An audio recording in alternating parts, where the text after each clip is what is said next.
Let me introduce you to Alexandra Waldherr. As I said, she's the youngest ever speaker on our webinars. Alexandra is 18 years old. She just graduated from the Higher Technical College here in Vienna, the Higher Technical College for Chemical Engineering. She's passionate about science, especially physics and programming and chemistry, and that's since she was 12 years old. In 2018, she finished the Viennese Physics Olympiad as the best girl. Last year, she helped with research at the CERN in Geneva. And as I've already mentioned it, her passion is quantum computing. And that's also the topic of today's webinar. So Alex, thank you for being with us. Thank you for taking your time. I'm super curious about what you have to share. And yeah, the stage is yours. Enjoy. Perfect, thank you for the introduction. I will share my screen in a second. Wait, yeah. Okay, so I will talk about quantum computing from your couch today. So a little bit of a not too deep introduction, just to see what are the applications, what are we at, and what a quantum system actually contributes to society. And so the first thing that everybody probably has already heard of is that quantum computing is like a more powerful computer. Instead of bits, we now have a qubit, and a qubit can be in multiple states at once and not only in 0 or 1. And the applications, everybody always asks about the applications, are definitely research. For example, everyday fluorescence or phosphorescence relies on quantum objects, and there's even a fly algorithm for quantum computers, which is quite interesting. And for example, also biological systems like the robins or generally birds that fly along magnetic fields can kind of visualize magnetic fields according to reactions, chemical reactions that rely on quantum behavior. So quantum computing is more of an experiment than actually of really a computing thing, because with quantum systems you try to find better solutions to nature in general. And the applications that we have in the industry are also quite interesting. So from my side, I find material science is quite awesome. So there works with how we can make better semiconductors, how we can make the better superconductors, and how we can also make better batteries. For example, Daimler or also Volkswagen is researching on that. Then JP Morgan has studied a lot and also published some stuff on how quantum computers can help to calculate the financial situation, the financial markets, because we always think about big data at the moment, but in general, we also have to have big computation if we work with big data. And quantum computing seems to be quite of the answer to big computation, but we also need smart algorithms. So Lockheed Martin is also working on stuff with quantum computers, also more in material science to make better aircrafts, better materials for airplanes. And the healthcare sector definitely is also relying on quantum computing, especially if we look into the future and want to find better drugs, more specific drugs, more personalized drugs. Then we need to dive into quantum chemistry, quantum biology, and these systems need quantum computers to even be calculated upfront. Okay, so in general, quantum computing is not one solution. It's a little bit more complex than just a supercomputer. And where should we start? I would like to start at the beginning of the universe, or at the beginning of physics from our point of the universe. So decades ago, we thought that the Earth was the center of the universe, but then physics slowly and gradually began to drip into place, and we found out that the sun was actually the major part of our solar system, and then there were celestial objects, and we kind of started to know how we can calculate and measure the nature better.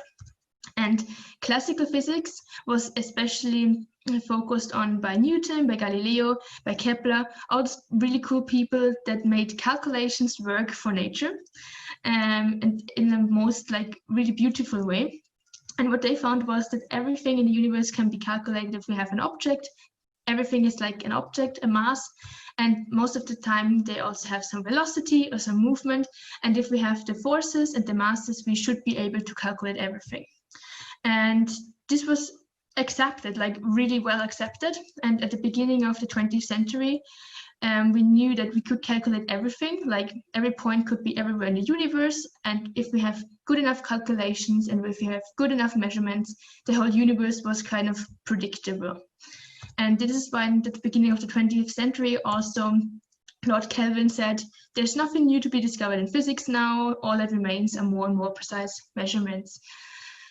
But then we came to a point where we had a big problem or a catastrophe, and it was called the ultraviolet catastrophe, because if we look at bodies that or matter in general that glows at a certain temperature, so if you exactly heat up a metal block, it will glow red, and then it will glow white, and then it will, and this in general cannot be described classically, because the classical theory would predict that at the beginning, okay, it works quite well, and at some point, if you get not even to the red shifted parts, so if you would look at the red metal, it would not even work, then you are already blasted with energy. So it is not possible to make something glow red without dying. But from nature, we know that we can look at something that is glowing red, for example, a piece of metal, without dying, right? So there were only other solutions, and these curves were experimentally found. And there were some laws behind those, but there was no theoretical solution anywhere near. And then Max Planck came in and said, there's one solution. And the solution is that the classical theory is missing something big. And this is when he said, okay, we need to quantize nature. There's nothing like general nature. There are steps the smaller you get. So the smaller you get, the more steps you need to take between energy levels. There's nothing continuous. And from these quantized energy levels, we also get the words quantum fields, we get the word quantum, we get the word quantum computing. Okay, so if we look at quantum computing, we should think of a building, and there are different energy levels in between. We cannot go in a building like from in between floors. If we get into the elevator at the bottom, we need to get out at the first floor or the second floor or the third floor, and qubits need to do the same. So you can only measure the ground state, the first state, or the second state. And in between those levels, which are always energy levels, we need exactly one amount of energy. And this can also be calculated from the Planck formula that he also formulated. And different waves of energy also have different frequencies. So for example, blue light has a certain frequency that we can use to manipulate one specific system. So if this is our qubit or an electron around an atom or something that is qubit-like, so a quantum object, if we put in exactly the right amount of energy, we will put it exactly to the next level, and it is allowed to be here.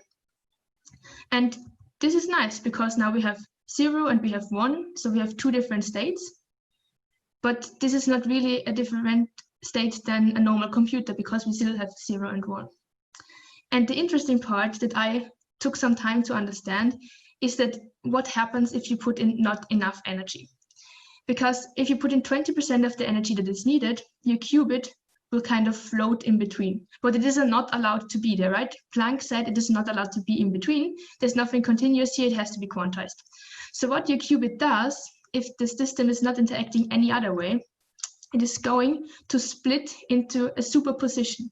So 20% of the time you will find it down here, and 80% of the time you will find it at the top. And this superposition gives the power to quantum computing. But it's also a really fragile system. So the superposition only stays in a superposition state if you do not measure, because as soon as you measure, as Planck said, it has to be either at the top or at the bottom. And this is why if you do quantum computing, you always have to do multiple experiments to find a statistical value in the end. So if we come back to Lord Kelvin, Max Planck definitely ruined his saying that physics is already evaluated. There's so much that we still do not know. Also, at the same time, all the general relativity, the different fields of gravity were much more detailed explained, and we still do not have a connection between quantum and gravity. And this is the biggest goal in physics, that we find a connection between all forces. So if any of you has an idea for doing that, definitely worth a Nobel Prize. But then somebody else came along, and it was Mr. Feynman, and he first said, okay, I think I can safely say that nobody understands quantum mechanics. So he was like a little bit of a skeptic, but he still did a lot of development for quantum mechanics. And in the end, he even invented or proposed the model of a quantum computer, because he said, okay, if we don't understand quantum physics and we cannot calculate it with normal computers, we need quantum computers to calculate quantum systems. And he was exactly right. Later, some years later, also David Deutsch showed that it's not possible to calculate everything with a normal computer, but you really need a quantum computer for some things. Still a lot of theory. So what can a quantum computer actually do? I would split it up in two parts. The first is speed and complexity. And because if you have the superpositions, you can enormously parallelize anything that it needs a lot of computing power. So you can work with this big computing power and not only big data, but you need special algorithms for that. And you need really cool mathematical tricks to come to this speed up in quantum computing. And we have powerful minds sitting behind those problems, but still there's a lot of stuff open to us that we need to accomplish in the future. But on the other hand, we really can do real world exploration. So we can study quantum systems, we can study quantum medicine, we can study how different atoms interact. For example, in chemistry, we understand hydrogen quite well.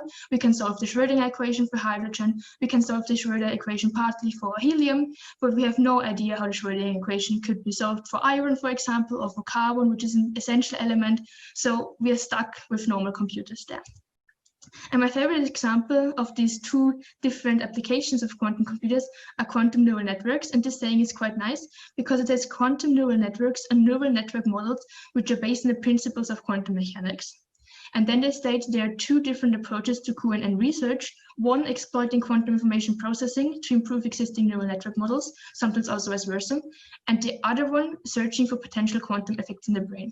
And I use this quote all the time because I think it shows quite well. On the one hand side, we use quantum information processing to speed up the process of developing an AI, training artificial neural networks. But on the other hand, we also use the research that we find in brains or from nature to make better algorithms in the end with quantum research. So for me, quantum computing, as I already mentioned in the beginning, is not a computer in general, but more like a complicated experiment that we can use to understand nature better. And it's a really fragile experiment. And if we now look at how a quantum computer is actually built, you cannot imagine a machine standing somewhere and it's working like a normal computer, but you need microwave pulses, you need laser pulses, and you also need a quite well-layered structure so that the code that you can put in normal computer language is transferred into laser pulses, measurements, physical operations on an experimental basis in a university or in a company. So at the top level, we have the logical layer, so our code, where all the maths is built in, and we work all the time with matrix multiplications here because it's the easiest way to express quantum states and to apply gates. And then we have like a translation layer, which is the virtual layer in the middle, where the operation, the management between code and the experiment is done. And then we have the physical layer where our qubits sit, and they need to be really safely stored at cool temperatures, low atmospheric pressures, so that nothing interferes with them and the error rates are kept low. And we will first look at the experiment layer. So these are the pictures that everybody quite of gets shown in newspapers. And those are the quantum computers that are used by Google and by IBM. So these are superconducting circuits, and which just means that their qubits are not like atoms, which you could also use for quantum computers, or single electrons, but they have managed to make really small superconducting circuits that can vibrate at two different frequencies. And between those two different frequencies, there's a small energy gap. And this energy gap makes the possibility to have a quantum system between the two different frequency of vibrations. And here down at the bottom at the right, you see a microscope a microscope picture of one quantum circuit with, I think, 5 qubits. And these are really, really small, some microns across, some millimeters, microns across. And the manufacturing is quite fragile for those, but you need you also need to cool them really down to low temperatures, and you need them to keep them in a safe environment. And this is why all this packaging is done here. And those wires here, they lead to the circuit, and they put in microwave pulses, because without the microwave pulses, you would not be able to make the switch between the energy levels. And the microwave pulses in the end are nothing else than stretched out light of, like we said, blue light in the beginning, now it's just microwave.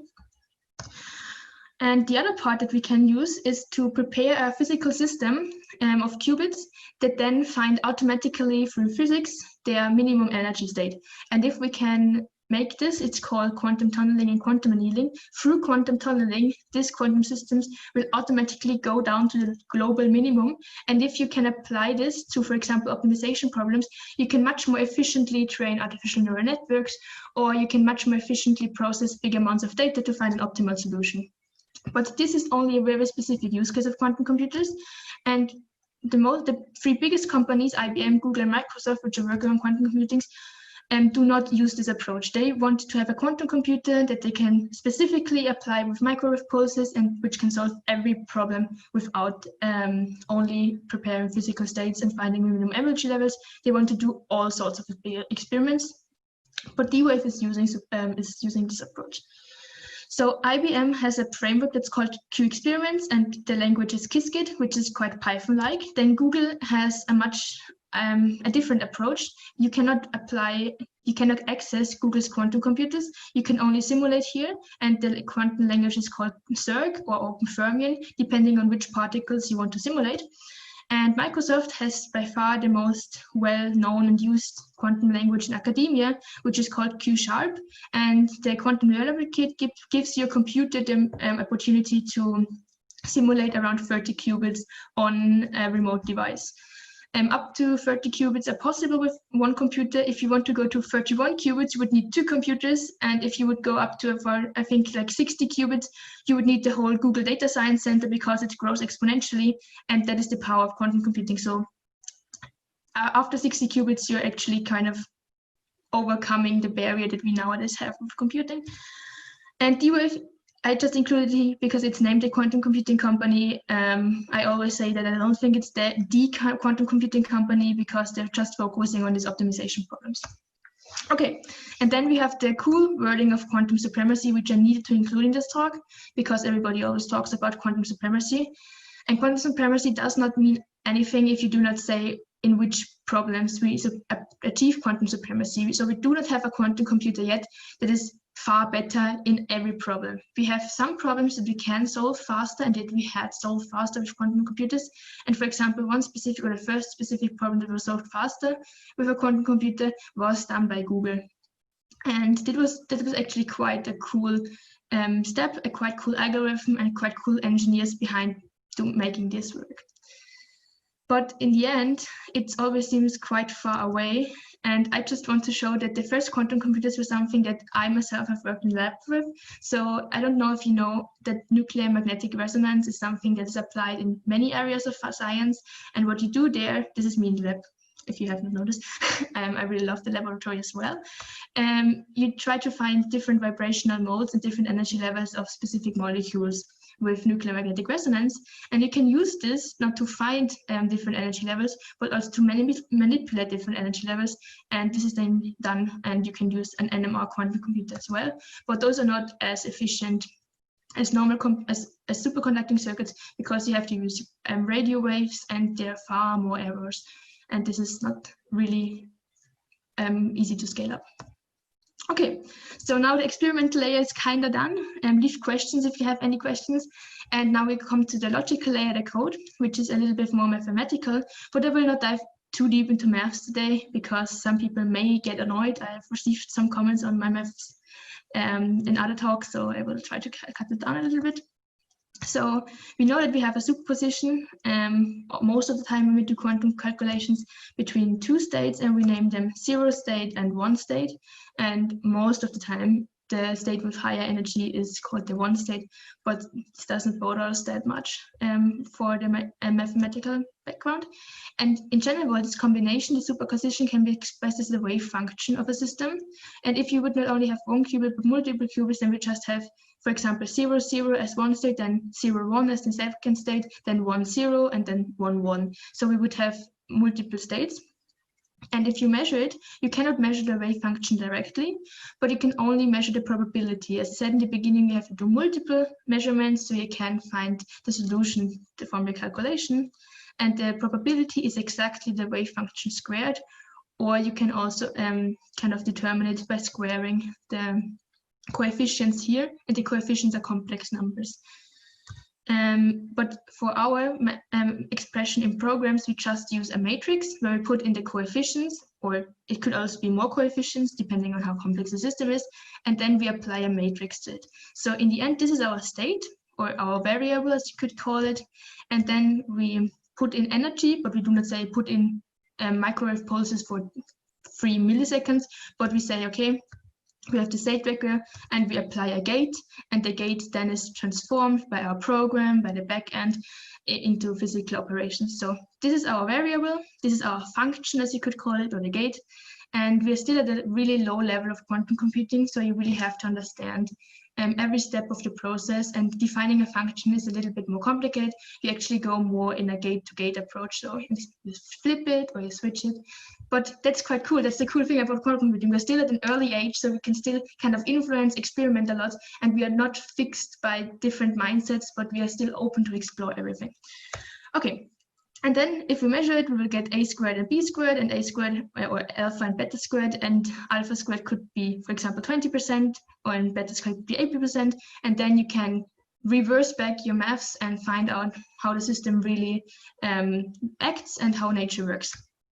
Okay, now a short program, or I will try to find how much time do I have? Yeah, I think it's a short program. So if you want to make a quantum algorithm work, first try to find out and experiment a little bit with documentation. So there are 2 sites I really can recommend. This is first from Qiskit. IBM is definitely the most abundant resource for quantum computing and applying quantum computing, because they also open up their quantum computers for free for everybody. And that is why I named the talk From Your Couch, because it's free for everybody and you can really do it from home. And the second one is Quantum Algorithms too, if you're more into maths, and there they explain a lot of the background, but you have to figure out how to implement it a little bit yourself. And today we'll just play a little bit with the Hadamard gate, which is one of the most applied gates, and it just creates a perfect 50-50 superposition between the 0 state and the first state, so you actually put the qubit in the middle. Yeah, you cannot really describe a quantum state despite probabilities, because we do not really know how it is kept in this system that we cannot observe, right? Okay, so first what we need to do is we have to import Qiskit, and we have to import visualization tools to find out how the histograms and the statistics work. And then we have to add gates to the circuit. So here I said, okay, I want to have 3 qubits and 3 classical bits, and we need the 3 qubits for calculation, we need the 3 classical bits to store the information, because qubits cannot really store information, and they're really bad to hold data, and classical bits are not able to do all the calculations that we want them to do. And then I apply the Hadamard gate to the first, or the 0 and the 1 qubit. And so the 0 qubit is in a superposition between 1 and 0, so random 0 or 1, like flipping a coin. And the second one is as well. But then I applied a C0 gate to the second qubit and entangled qubit 1 and 2. And this means that 1 and 2 always have to be in the same position, so they always have to be 1, 1 or 0, 0, because I started this output with 0 both. So I will then afterwards measure it, and the draw just says that I can put it out and show it to you this way. Now we send our circuit that we package to the device, and IBM gives us different devices, and I use Burlington because at this time it was free, and the most powerful device provided by IBM has 15 qubits, and this is actually quite of the maximum that we have of theoretical stable qubits at the moment.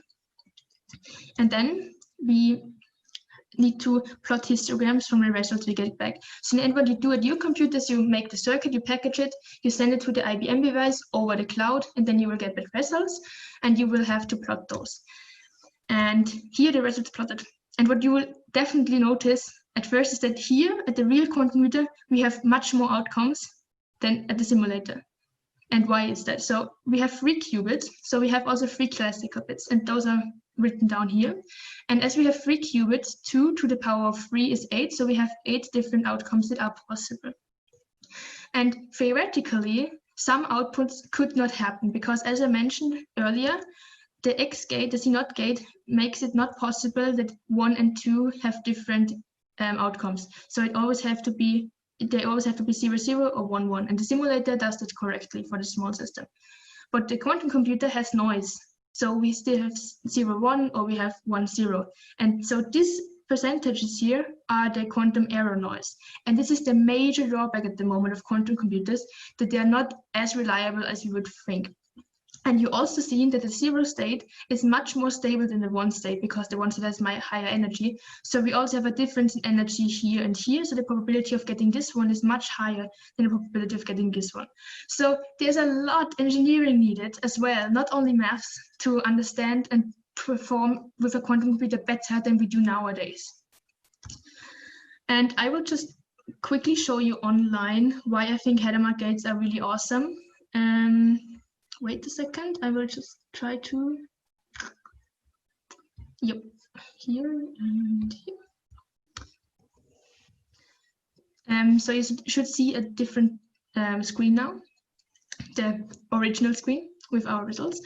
And here we also have, you can also plot them as state vectors, but this is not so important.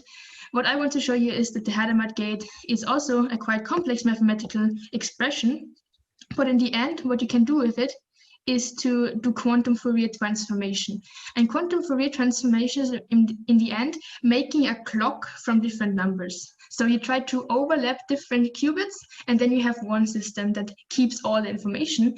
And this is a little bit complex at first, but in the end, what you do is you rotate at different frequencies, and then you can store different numbers in different systems.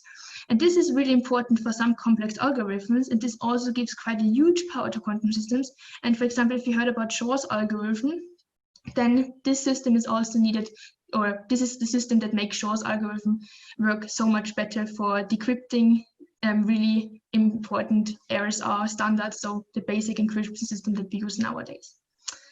And if you want to start at home, I would recommend that you just go to quantumcomputing.ibm.com, and you will land on an overview page. And here all the experiments I had run once, and here you will find on the other page all the quantum computers that are available at the moment. And you see Burlington's does not seem to be the best one, because all the time Burlington is free, so probably Burlington has the most error rates. And then you just can do a new circuit, and you do not even have to write anything. You can just draw your gates here. So for example, a Hadamard gate and another Hadamard gate, and then we will do a C0 operation between those two, and then we measure again. And then you just have to save your changes here, and then you can run the code. And for example, if you use a simulator, you run it 10,024 times, and then you get your results back, and then you open them, and they should be quite the same as the ones that I got from, yeah, they're quite the same than those I got from the Jupyter notebook. Okay, so I think this was a short introduction on the quantum system side. What I now want to show you again is the other screen. Okay, so this is one of my most favorite science quotes ever, because it was done by Nikola Tesla, and he said, if you want to understand the universe, think in terms of energy, frequency, and vibrations. And as soon as you come to chemistry or physics, you will see that everything depends on energy levels. Every process tries to find the minimum energy, and every system tries to find the most stable energy level. And we cannot really do that with a normal computer, because it's just something that we force into a computer. But with quantum computers, this stuff comes more naturally. And another question I get all the time is, where are we heading? And I think this is a quite complicated question to ask, because we always think about applications, but most of the time we still need a lot of research done prior. But what I think is that we, from quantum computing, get a different perspective on the world. So on the one hand side, if we start to calculate using smaller and smaller systems and using them more efficiently, we can also be much, much better at producing at smaller scales, producing more specific proteins or medicine, and thinking about the world at different levels and scales. If we go to smaller scales and make them better, we can have so many better materials, we can have so many better applications, and we can also have a world that is functioning so much more smoothly than if we just use only the meter scale, right? That is at least my point of view. And also from quantum computing side, we start to see how fields merge together: chemistry and biology, physics and chemistry, engineering and computing. And this is so really valuable to see, and I really love it to work with different people, because even at a young age I still have so much to learn. I really have so much to learn. I'm barely an expert in anything, and then they have experts and they talk to each other and they communicate at so different. Actually, they kind of vibrate with different energies, but this vibration of energy between them also comes and brings new systems, new ideas, new processes. Yeah. But before we dive too deep into anything psychological or physiological here, this is really cool. Only this Monday, the ETH Zurich released more information on a new system that they built, and they called it Silk. And Silk is one of the major, I think, one of the most important improvements in quantum computing, but I have not looked into the details yet. But it's a high-level programming language, so you could not only use gates, but you can really define functions here, which is awesome. Also, they prevent errors. They help you to find more stable states. They help you to find better architectures for quantum computers. So this is amazing. They build it for free. You can really use it. They also explain quite a lot of stuff. And you see, you can define a function. Really cool. Yeah, so this is awesome. And I think in general, quantum computing at the moment is at an experiment level. And if you get anything from this talk, research and application always have to go together. And the question, what are the applications of quantum computing, is not really the major question at the moment, but the question at the moment is how we can make research and application work together. And in every process in life, we first have to invest before we can earn. I think most of the time we want to skip the invest step and earn a lot. And also in quantum computing, people want to skip the step of science and technology. They want to have an application that does everything for them. And a quantum computer is not a supercomputer, but an experiment. And the most investment we have to do in the investment sector. So we have to invest first, we have to grow first, and then we can earn our stuff. And this applies to my life. I have to put away time just for learning, and then I can perform. I have to prepare, and then I can perform. I have to learn, and then I can be better, and I have to kind of practice to run faster or to make anything better. Nobody's an expert in anything, but we can try to achieve a better goal by giving ourselves time to experiment first. Okay, and this is also a nice quote that I found on exactly this talk. Like, needless to say, we first have to invest before we earn before we can perform, research before we utilize, think before we act, and we need to explore before we build. And I think this especially applies to quantum computers. We need to explore before we build and do not rush everything. And then there's also a really nice quote, and it should encourage you to it doesn't have to be quantum computing. Find something that you love and just try to learn a little bit more about it. And this was a quote by Richard Feynman, the first person who proposed a quantum computer. Nobody ever figures out what life is about, and it doesn't matter. Explore the world. Nearly everything is interesting enough if you go deeply enough or down to small scales. And don't think about what you want to be, but what you want to do. And I think this is a really great quote, because our world is not going to be built by what we want to be, but what we really want to do every day, because only what we do is what we also achieve. Yeah, questions, technical questions, mathematical questions. Yeah, I hope it was not too short. Yeah. Yeah, it was definitely not too short. Thank you, Alex. This was like, I mean, impressive is not, it doesn't justice, you know, what you just shared. It was like I'm blown away. And you know, I'm twice your age, and I feel like I've learned so much, and I have so much to learn when I listen to you. So really, really. I think everybody has so much to learn, and that's the cool thing. That's true, but I'm super impressed. So thank you for sharing that. Maybe before we jump into the questions, I'm just curious. You know, you're 18 years old. How do you get into this topic, and what are your friends saying about your enthusiasm for this? Okay, so that's really nice because I actually have one friend who did his whole thesis as well on quantum computing. But we actually only get to know each other after we both completed our thesis. So only, I think, like 2 months ago, which is quite nice. And I think in general, you don't have to have friends who do the same. Like I have a lot of friends and I really like to go onto hikes. So I go on a lot of hikes with people because I think you can talk so much if you hike or if you go just around the city.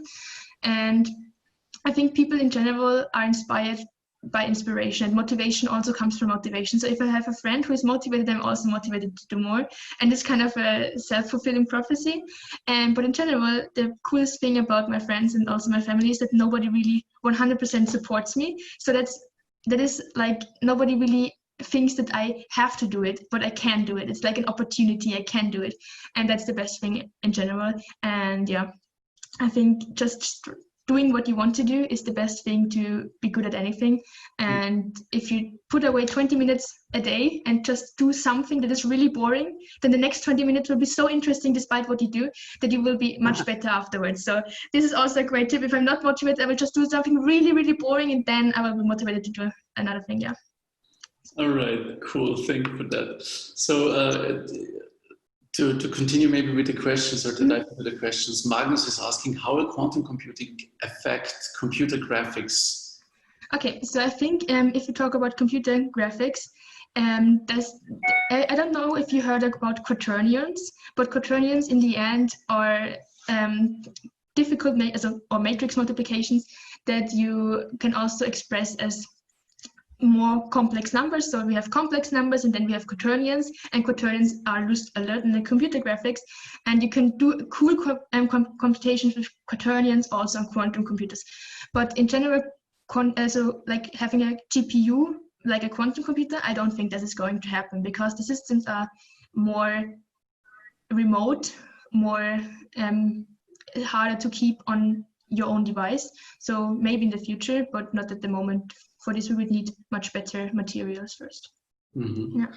Then we have here a longer question from Anonymous, whoever that might be. Could quantum mechanics maybe be the solution to climate change? Like if things can be done more efficiently with less materials used, or old technologies can be upgraded? Or does it take too long to get quantum mechanics to such a level that it can be used? No, I think general material science profits a lot from quantum computing. They also once, like I think 2 months ago, there were some really cool papers on lithium. And lithium is actually a quite simple element that quantum computing can easily focus on because it's a simple system. But lithium is so important, especially in energy storage, in batteries, that if we understand lithium better, we can make much better energies, much more energy efficiency.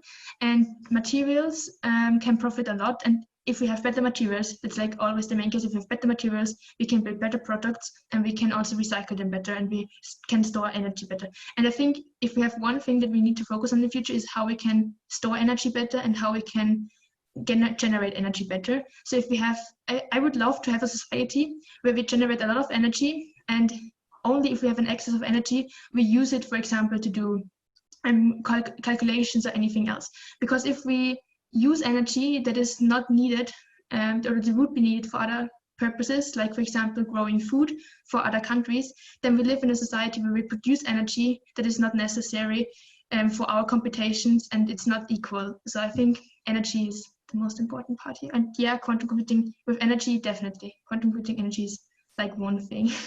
Okay. A different question. I can't comment on that, so I don't expect. No, it's also if I say something and I'm not an expert in any, like 100% expert. So if you have other ideas or opinions, leave them please, so we can discuss. And I think this is most important. Yeah. I have the feeling it's not going to happen today, but it's still it's cool. Wait, there's another question. What have you? So it's again about you. What have you needed to do to be able to understand quantum mechanics? Did it take a long time, or did it come naturally to you? I think at the beginning, I did not really understand quantum computers. Like, why should anybody even try to do something like quantum computers, because it was so vague. But as soon as you go into chemistry, you kind of get an intuitive feeling for energy levels, because you know that all your chemical reactions depend on energy levels, and all your kinetic rates depend on energy levels, and all your equilibrium constants depend on how the reactions go. And then as soon as you think about energy levels, quantum computing or quantum systems generally come much more natural to you. But when I was at CERN and we talked about all the different standard particles, it was still like, it is still a whole like a world that is so separate from what we see every day that we cannot really explain or describe it. For example, superposition. I cannot say what a superposition exactly is. I can only say how I can measure superposition and how it looks then. But what it is when it is in superposition, like for example, Schrödinger's cat is a perfect example, we cannot really say it intuitively. Think about energy levels. Think about energy levels all the time. Yeah, that was one thing. Yeah. Maybe slightly related to that question also from Caro. She's asking, so first of all, she says, wow, thank you.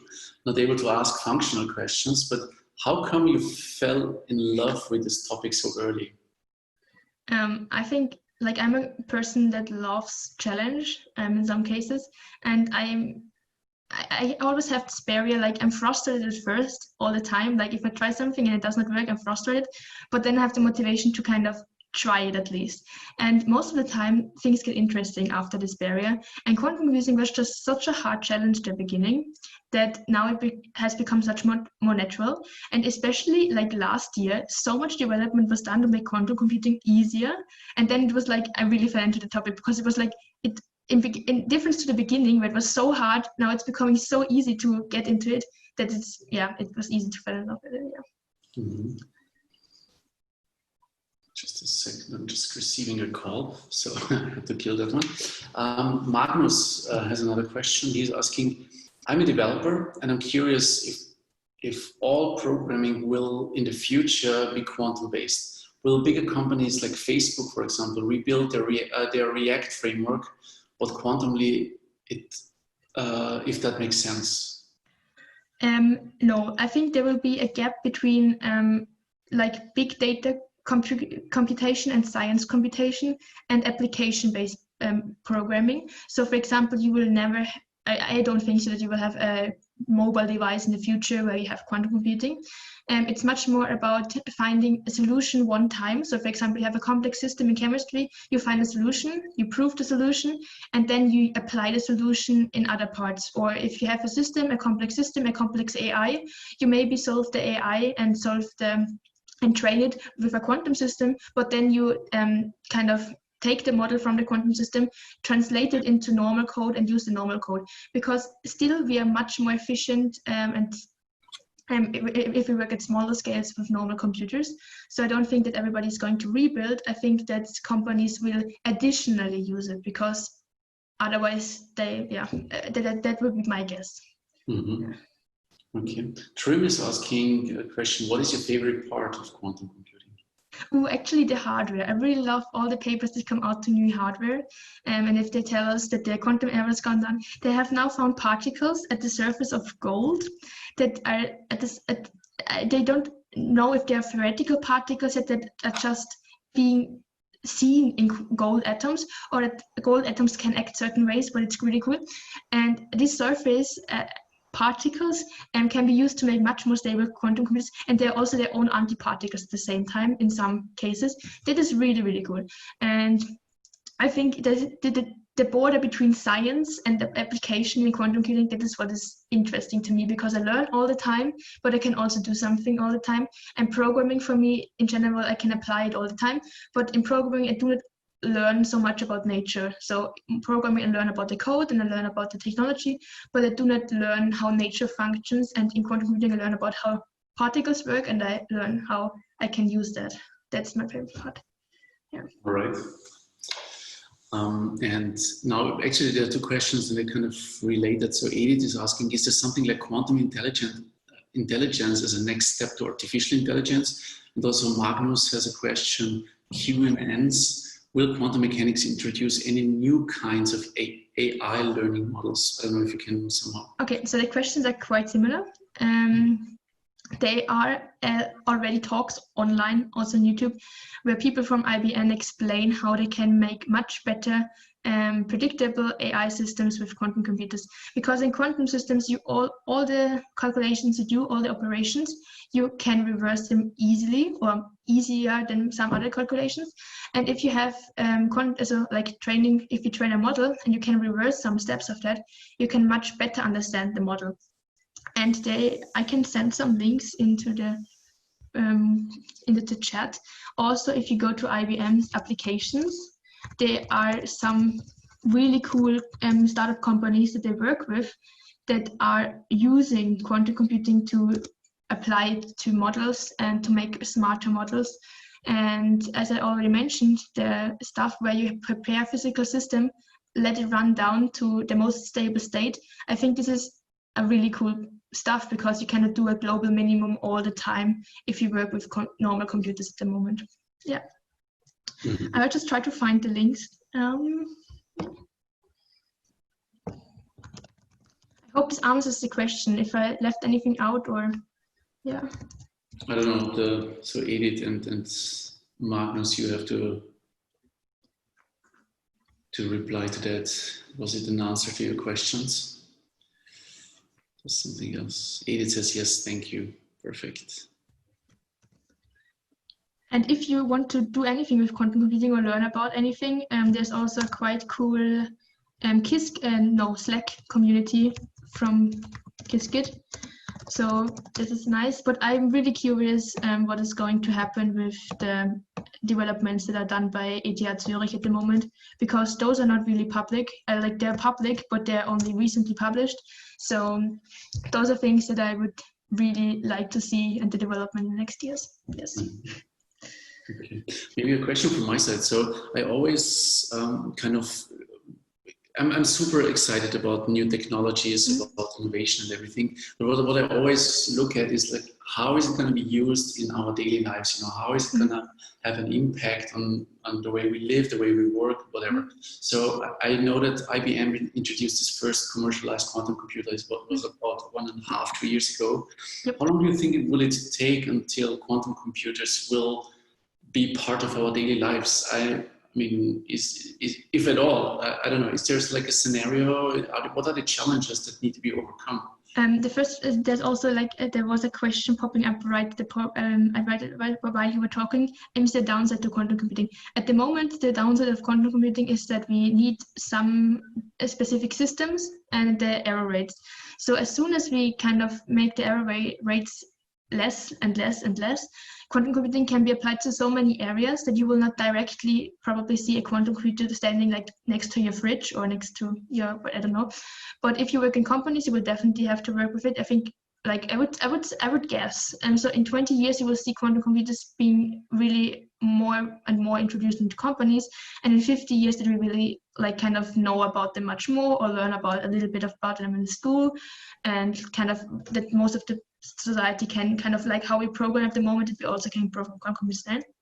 But in general, I think I would see it like NASA. We do not really see like what NASA is doing daily, but we get all the benefits from NASA in the end because they develop new materials, they develop new science, they find out new things. And quantum computing for me in general, especially in science, is more this area.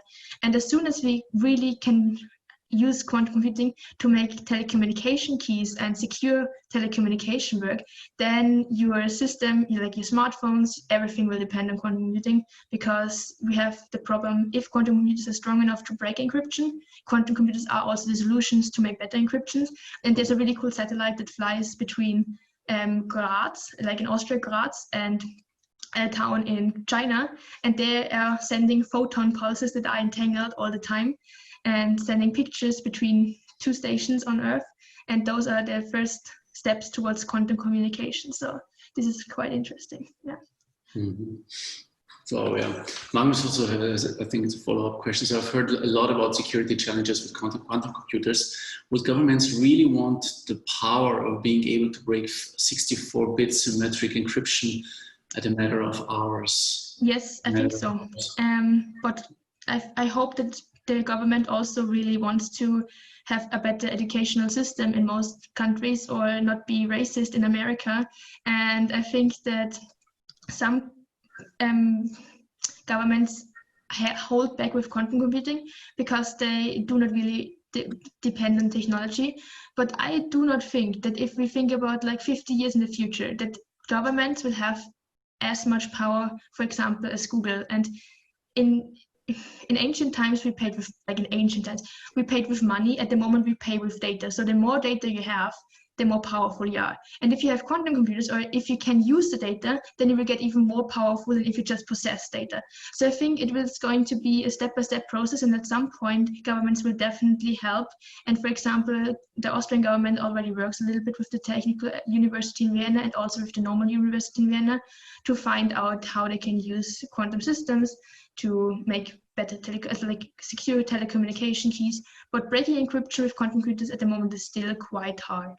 Yeah, because they're not 100% reliable. And if you want to break encryption, we have to be 100% reliable on your algorithm, right? So yeah. All right. Well, I am so impressed. It's absolutely incredible what you have shared today. Maybe just one last question from my side, as you have just graduated in high school. What are your personal next steps? What do you want to do with your knowledge? What are your goals? Where do you want to go next? So I actually wanted to study abroad, but most of the universities have restricted access for European countries, like general, because of Corona. And this is why I'm going to go to Innsbruck, because in Innsbruck they have a quantum computer, which is quite nice, and you can access it via Qiskit if you are working at the university there. And I also want to enroll in, so I think molecular medicine is quite interesting, because if we want a society, we have to provide food and we have to provide medicine. And we have a really big problem with antibacterial resistance at the moment. And I think if I can do something besides learning about quantum computers and doing stuff that's fun, I would really help to develop something that helps us prevent antibacterial resistance in the future, because more people die yearly from antibacterial resistance than have ever died from Corona. So yeah. All right. Hey, I wish you all the best for your. Thank you. I think like everybody. And I also think the Moonshot challenge is really cool. So I'm also curious about the ideas there, because I've talked with several teams and they all came up with everybody thinks from a different perspective and everybody has different ideas, even though they all have the same challenge. So that's really, really cool. And I think we have so many ideas floating around everywhere that, yeah, we just have to have the courage to pursue them, and hopefully not only barriers, but opportunities and potential that can help them grow. Yeah. I absolutely agree. And thank you very much also for being a mentor for our students. Yeah, of course. Really, really cool. Thank you for everything. And thank you for sharing today. This was absolutely mind-blowing. I feel like I'm as confused as before, just on a higher level. So okay, yeah, that's normally like the stuff I also leave afterwards. So if you learn something new, I'm like a little bit better, but I still am more confused. And also, especially in physics or quantum physics, you get to this like level where you understand that you will never know everything, and you cannot always know everything. And this is then the level where it gets kind of frustrating, because you want to know more, and every time you know more, you understand that you still need to have this concept as well. But in general, if we all know a little bit more, then society always is maybe a little bit more understanding and open to the world. So I think that's a good place to start. Cool. Yeah, thank you very much. So that was absolutely no problem. Incredible. Thanks for having me, and all the best.